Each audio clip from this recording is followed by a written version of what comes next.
is up, party people? So we're gonna try Garrison Brothers. This is one I've been wanting to try for a while.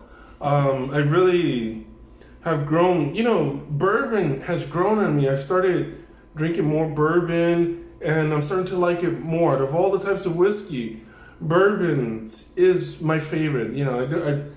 If given a choice between bourbon and scotch, I would rather drink a $15 bourbon over a $50 scotch. And there are reasons for that. I kind of lost, what I used to think scotch was until, when I found out how they make scotch, how they can add artificial color in, how they might start adding glycerol to it to make it smooth and all that stuff. I was like, having that wine background, it's like, it feels like cheating. So if you're going to spend money on quality, you don't want them to start adding those additives. You don't want them to start adding fake colors. It's in the wine world, there's a reason why a Mouton Rothschild can cost over $1,000 and Suter Home will only cost $5. But anyway, let's get started with the Garrison, Texas. So right off the bat, the first thing I notice is that it's darker. This is like a dark iced tea color. So we're gonna spin it around like we always do. We're gonna get this swirled all the way around. Get that oxygen in there. Get it really oxygenated. We want to release those aromas. Then, what's a bourbon, right? So normally I would look at the color to see the consistency, and you do this with wine because it gives you a lot of information about the age, whether an additive may have been added. But because it's a bourbon, we know that, by law, bourbons can only be made a certain way. So we know that there's no artificial coloring added to this. The color is coming from the barrel. So let's oxygenate this real well. Get that spin in. Now we're going to take a sniff. We're going to smell it. So the aroma, it's a little more intense. When I think of whiskey, when I was a kid and I would think of a whiskey smell, this has it. So it's got a little bit more of a more powerful whiskey scent.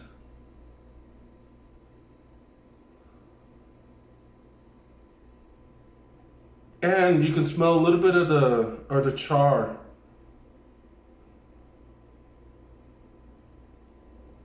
Some vanilla.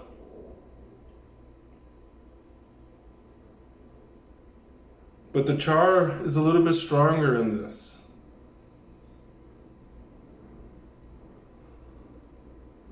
Maybe a hint of cinnamon in there too.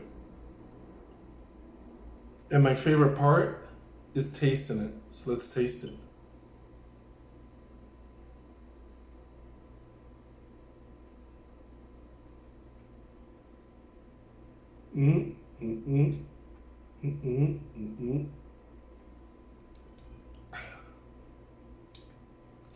It's definitely has a more powerful flavor.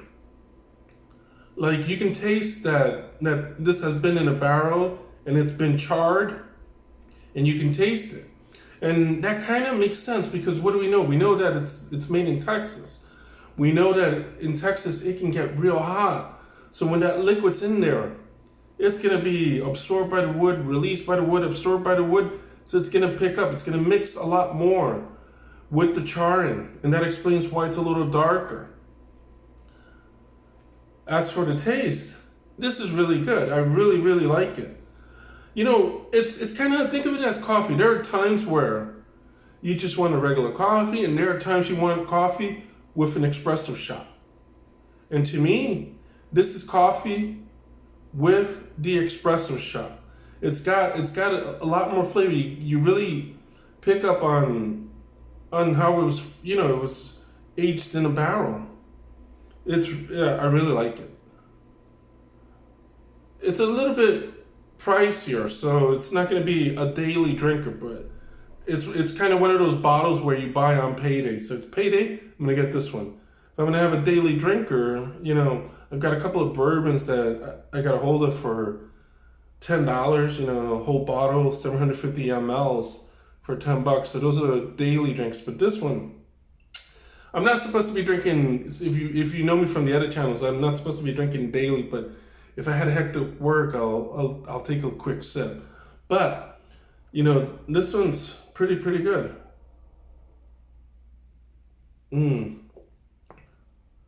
All I can say is, it is delicious. And until next time, guys, remember, if you don't cheat, the only person you're cheating is yourself.